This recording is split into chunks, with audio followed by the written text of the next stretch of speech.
মরণ যদি হতো আমার মদিনাতুল মুনওয়ারায়, দেখতাম নবীর সবুজ গম্বুজ এই দুনিয়া ছাড়া সময়। নারে তাকবীর। দুই একটা পাগল লোক দেখেছেন রাস্তায় হাঁটে, বিরাট জোরে হাঁটতে পারে, খুব টেনে হাঁটে।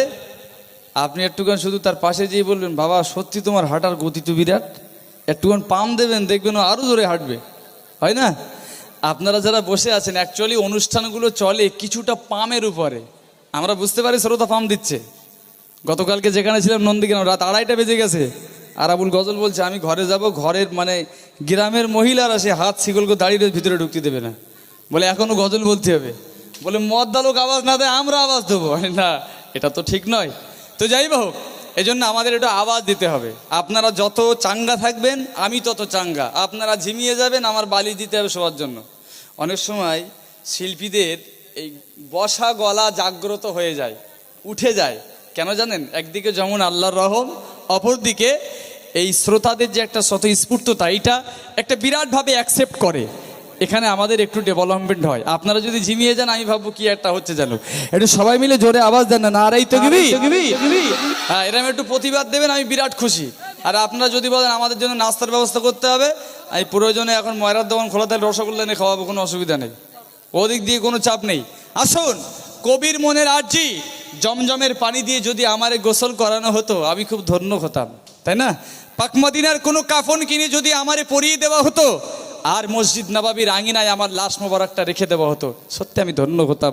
কবির মনে আরো আর্জি, আমাকে দাফন করিয়ে দিত যদি জান্নাতুল বাকিতে, যে জান্নাতুল বাকিতে বিশ্বনবীর অগণিত সাহাবীরা শুয়ে আছেন, আমি সাহাবীদের ভিড়েতে শুয়ে থাকতাম। একটু জোরে হয় না সুবহানাল্লাহ?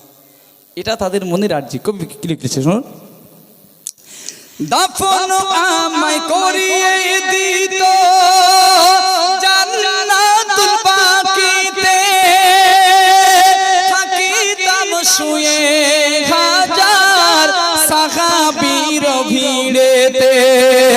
দাফন আমায় করিয়ে দিত জান্নাতুল বাকিতে, থাকিতাম শুয়ে হাজার সাহাবীর ভিড়েতে। খোদার রহম ঝরতো সেথায় দিনে রাতে সব সময়, খোদার রহম ঝরতো সেথায় দিনে রাতে সব সময়।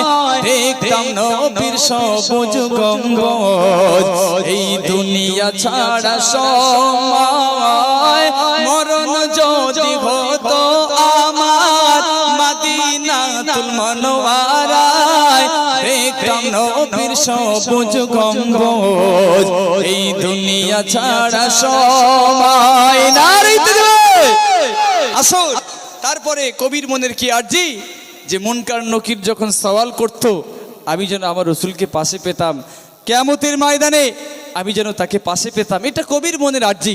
তাই প্রিয় কবি ছন্দের মাধ্যমে কি লিখছে দেখুন, মুনকার নকির সওয়াল যখন করতো আমাকে ধরে, থাকিতাম অপেক্ষায় তখন কখন আসবে নবী কবরে।